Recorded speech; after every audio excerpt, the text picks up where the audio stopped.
Hello, this is my review of the Taurus 24/7 OSS DS LS Tactical and 45 ACP. At one point, this gun was a contender for the US military alongside Glock to replace their Berettas. Since then, this gun has been discontinued and has actually had a class action lawsuit against it, as well as other Taurus models. What they're claiming in the lawsuit is that the safety features can fail on these guns. Part of the lawsuit, they're stating that decocking the gun can send a round, pulling the trigger in safety can send a round, shaking the gun can send a round, or dropping the gun can send a round. I tried to duplicate all of these using a laser bullet, and I've yet to make this gun malfunction in any way possible. With that being said, however, I have found 3 things wrong with this gun that are, in my opinion, are the reasons why it never got the contract. First and foremost is this horrendous mag release. It's small, it's hard to push, the amount of travel is very small. These Novak sights, though they have a good sight picture, they're non-adjustable. The third thing, and I'm not too sure if it's one of the major causes, but something I wish I would have known when I first got this gun is this guide rod. I like the guide rod due to its simplicity. It is a 3-piece guide rod. You got your guide rod, your spring, and then you have this little retaining screw on top. Like any gun, when you first get them, you're gonna degrease them, re-lube them. At that same time, I wish I would have thread locked this little cap in place. So what had happened was, after about 3,000 rounds, took it to the range again one day, after about 20, 30 rounds, this little screw had backed off, fell off inside the gun, and launched the guide rod forward out of the gun. I was able to retain all the pieces, looked at the threads off the screw and the guide rod, they were still perfect. So I just simply assembled it and put permanent thread lock on this. It's been fine ever since. However, I did reach out to Taurus in fear that this might strip out one day to get a replacement. They do have replacement parts for these older models. It's just that where I live, they're not going to ship it to me. So I did find a place out of New York that would ship it to Canada. They manufacture aftermarket guide rods, solid steel, 18-pound springs. Their end caps are a lot beefier, as well as their threads are a lot beefier. I would still recommend thread locking that, either with a semi or permanent thread lock, and you're good to go. Ease of assembly, these guns are simple. Simply put that back in place. Make sure your guide rod is centered. Lock your slide in place. You'll notice that this barrel floats. If it's in the back position, don't put your takedown spring back in. If you do that and close your slide's not going to fully close. Make sure your barrel is full forward. It's got this little notch. That's to push down this little retaining spring in there. Simply put that in there, rotate, twist, snap in place. Function check it.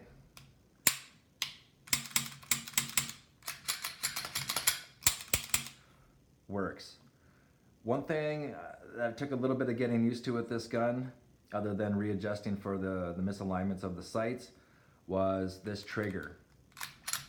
So they call it a trigger safety in the event that this gun is dropped. It has so much travel. With that being said, however, it will break at the very furthest position to the back.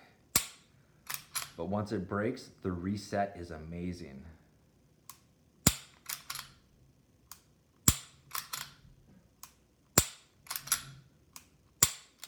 That took a little bit of getting used to, but once I got used to that, this gun is fast. This gun loves to chew through ammo. With that said, this gun is a tank. It's got a 5.2-inch barrel. I wouldn't say a heavy gun because it is polymer, but it is a tank. This, well, obviously is, essentially designed for the US military. So this is one solid gun, other than the fact that I cannot get it to drop mags. So upon further inspection with that, so I had to change out my mag release from the left side to the right side. In doing so, when I took this bar out, I had sanded down the back edge of it, as well as the little tab that catches your mags. thinking that was gonna drop the mags. That didn't help. So then I took the top portions of the mag notches here and I indented them, thinking that was gonna help them drop. That still didn't work. So what I had noticed, when you put your magazine in, it goes up to the bar in there. Push your mag release, it goes past the bar, but then it starts to get snug again. And then it gets super snug and it won't freely drop. So at first I thought it was catching on the sides of the frame, on the metal frame here. Well, your mags are beveled, so that wasn't it at all. So I looked again. The second it starts getting snug is right where your magazines touch the inside of the frame in the front and back. Looking at the magazines, they're starting to get wear in here. For me, this is just strictly a range gun, due to the fact that if I were to use this for concealment or duty or competition, I'd want these magazines to freely drop. Plus, I'd obviously want adjustable sights as well. If I went that step further, I would just sand off the paint off of my magazines in the hopes of that would free up, because it is pretty snug in here, so that would free up that tension in there to literally make the mags drop freely.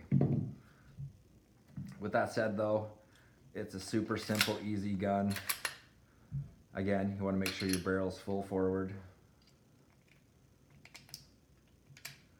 Rotate, lock, function check.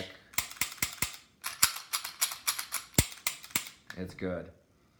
Oh, and since I got you here, if you ever wanted to switch out your mag release from this side to this side or vice versa, the process is super simple.